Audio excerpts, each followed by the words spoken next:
Hello everyone, welcome to this new video. My name is Costa from InsightStat, and in today's video we are going to talk about a very fundamental concept in Power BI, that is row context.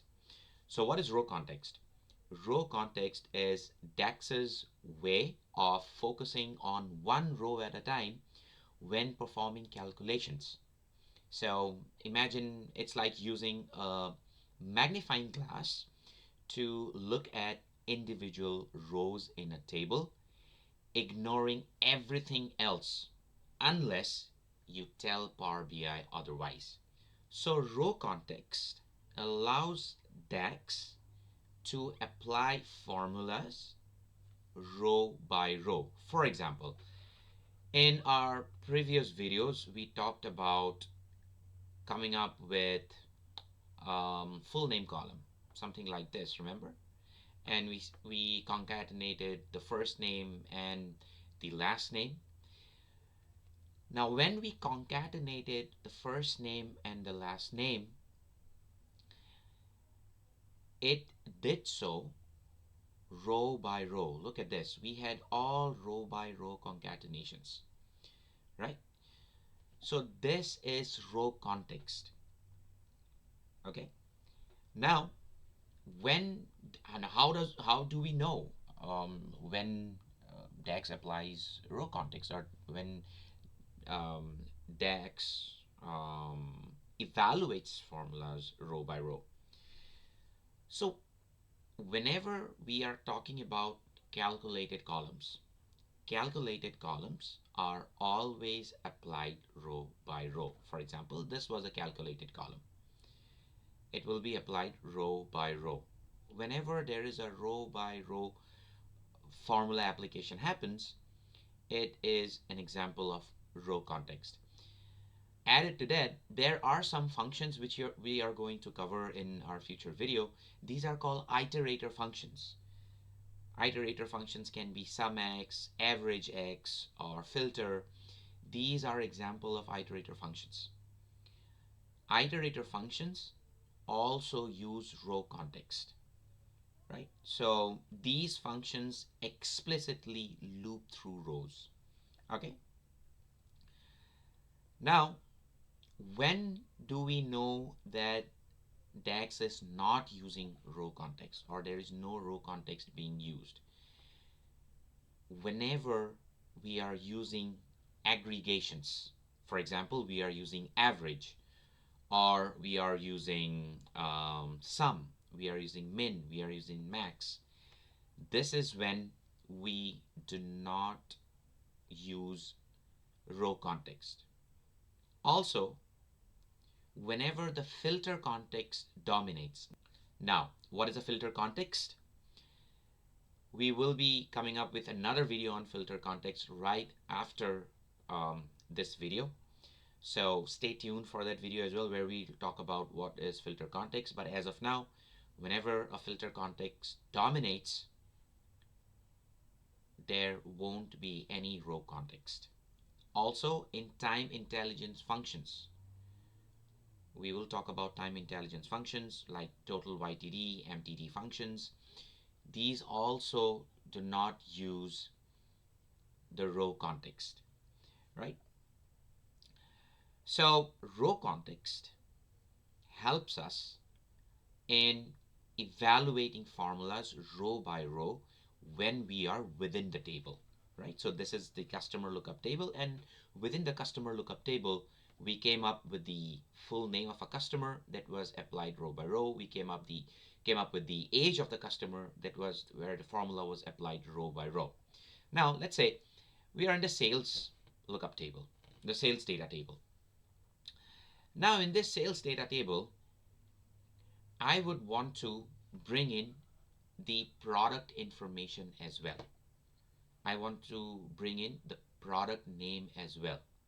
Okay, and now we know, if we go to the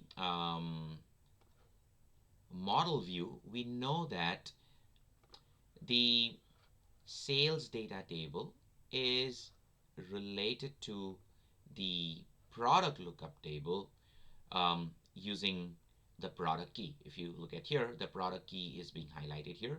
So it's being connected. So there's an active relationship between the product lookup and the sales data table using the product key.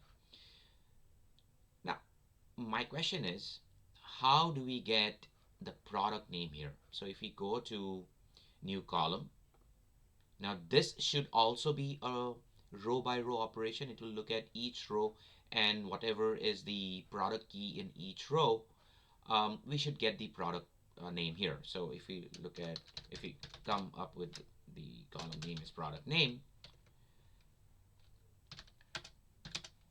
Now if I say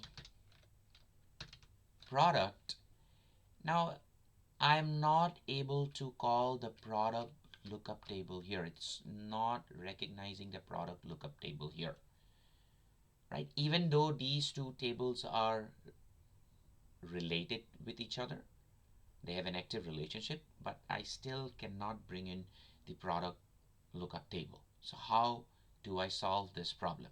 In order to solve this problem, there is a very important function, a very important DAX function, which allows us to reference to another table within a DAX query. So that function is called related. Okay, so let me take this out. When I say related, so related, what does it do is it returns a related value from another table. So it will let me reference another table given that there is an active relationship between the two tables, right? So in this case, the active relationship between the sales data table and the product lookup table is through the product key column. So if I go ahead and now come up with the product name, if you look at here, so product lookup, product name, and I close this, right, look at this. Now I'm able to reference the product name from the product lookup table into the sales table. So this is being possible by using related. Now, when do we use related? Now, there are two versions of related, by the way. One is related and the other is related table. So when do we use related? So we use related when we fetch single value from the one side of a relationship. What do I mean by one side of a relationship? So if I go here and remember when we talked about the data model, if I click on this relationship and we go here, this was a many to one relationship, remember? So when we are looking from sales to the product lookup table, it was a many to one relationship. And if we look at it from the product to the sales data table, it's a one to many relationship. So when we are at the one side of things, this is where I have a single product having multiple product keys in the sales data table.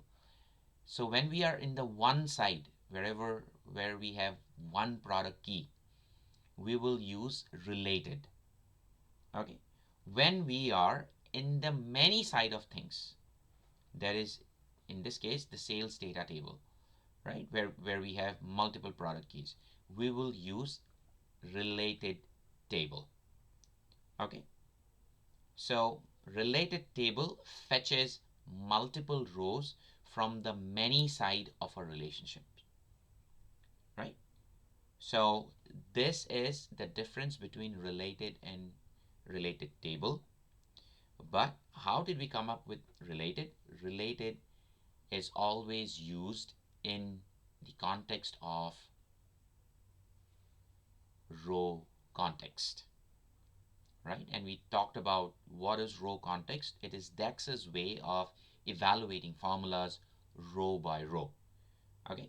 Now in the next video, we will be talking about filter context and another very, very important function, a DAX function, which is called calculate, right? So we will understand what is the difference between row context and filter context and when does calculate comes in, right? So this is all I had for today's video. Thank you so much for watching it. If you have liked it, please do give a like and subscribe. I'll see you guys in the next video. Bye bye.